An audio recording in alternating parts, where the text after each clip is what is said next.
Alright guys, ngayong araw nga pala pupunta tayo ng Antipolo. Meron tayong titignan na Mazda 2 2015 model guys. Ngayon guys, nasa biyahe na tayo, nasa Skyway na tayo dyan.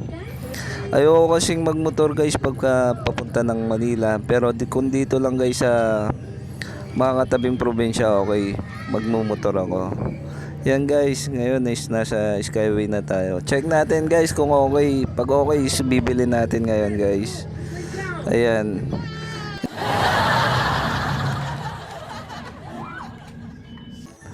Ayan guys, ngayon nakasakay na tayo ng Grab kasi hindi ko kabisado yung lugar.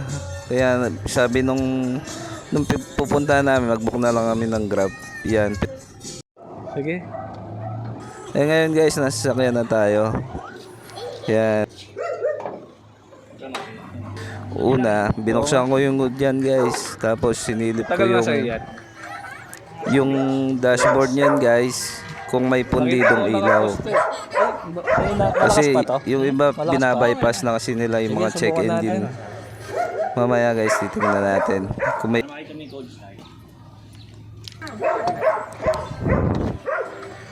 yan, i-on natin dyan guys. Tapos tingnan natin.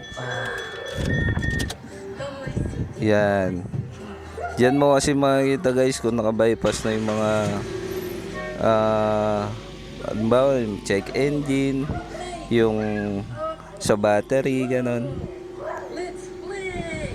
Mamaya guys, i-test drive din natin yan para makita natin kung okay yung pangilalim, and then check natin uli yung makina after ma-test drive. Kasi importante na makita mo talaga yung pangilalim niya guys, kung may kalampag, ganon, may wiggle, may mabigat yung manubela. Parang walang tubig. Yan guys, tinitingnan ko dyan kung may laman na tubig yung radiator at yung reserve niya. Nakita ko guys, parang wala. Pero nung nilagyan niya ng tubig is meron palang laman guys. Yan, tinitingnan natin dyan guys. Pati likuran yan titingnan ko guys. Mga power window, gulong. Meron siya? Kasi importante na i-check mo lang guys pagka bibili ka ng second hand na sasakyan. Dito. Yan, may laman pala siya oh. Kala ko wala. Sige, lagyan natin. Tinignan ko yung makina niya guys. Madumi lang pero leak. Wala akong nakitang leak. Kasi siguro hindi binubuksan yung hood nito. Kaya ganun guys. Ayan guys, tinignan ko lang muna yung langis bago tumakbo. Kung okay.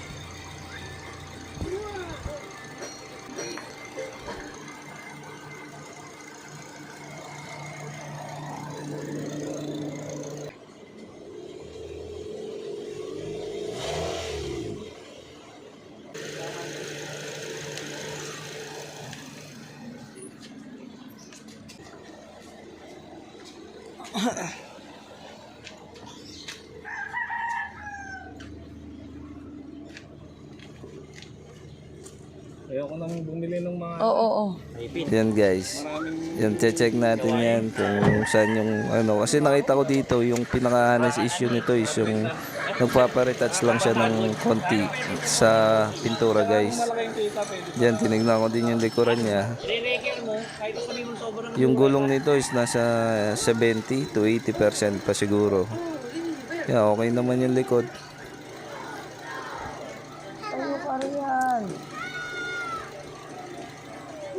Nakapos pala to guys ng 195. Ngayon natawaran ko siya ng 174 guys. Lagi na lang masakit yan. Ayan. Isilipin ko dyan guys kung may mga leak. Pagkatitingnan nyo pala guys kung may leak yung mga rack and pinion niya, iliko nyo yung manubela niya pa left to right. Alright guys, ngayon nga ay tinest drive na natin. Bypass ko na lang guys para mabilis. Chinek ko dyan kung may mga kalampag, may wiggle, may leak, kung matigas yung manubela niya guys. Pero kung test drive guys, tinignan ko ulit yung makina niyan. Chinek ko yung mga ilaw, lahat gumagana. Yan guys, tinitingnan ko dyan yung mga ilaw niya. Yung makina niya, chinek ko na dyan guys, kaya lang hindi ko na napidyoan. Yan, after ko dyan ma-check lahat ng ilaw,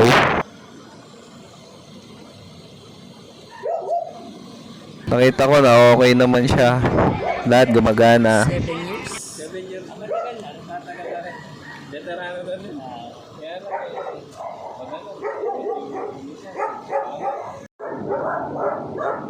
na video.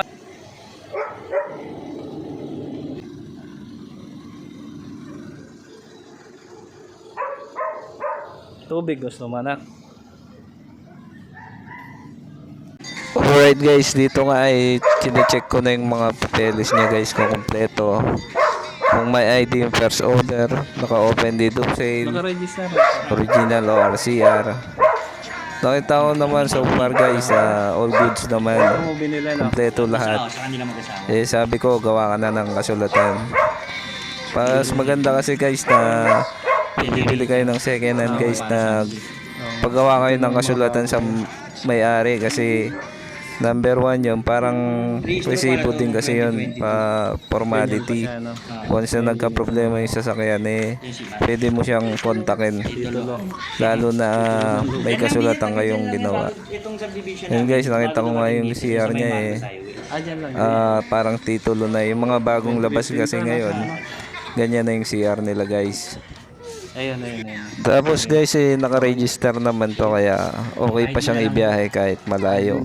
Pero mas maganda guys kung mapacheck nyo pa rin sa LTO or HPG kung may alarm para sigurado guys kasi second hand yung binibili natin. Hindi naman brand new guys.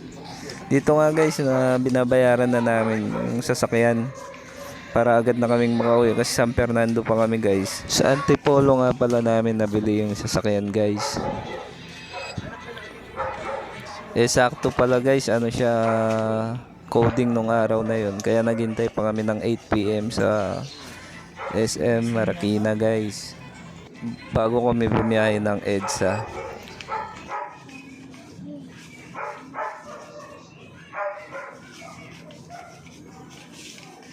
$173 no sir no? Hindi kaya sir.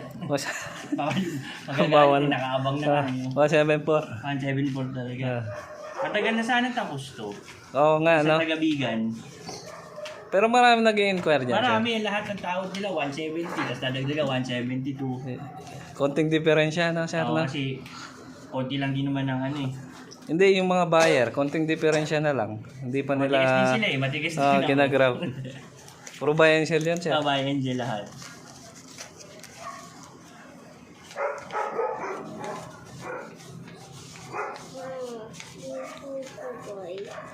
Ha? Si ate masakit.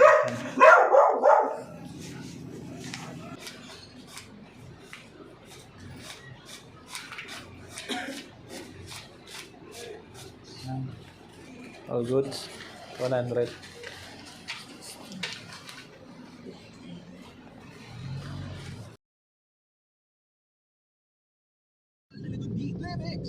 Pauwi na po kami guys.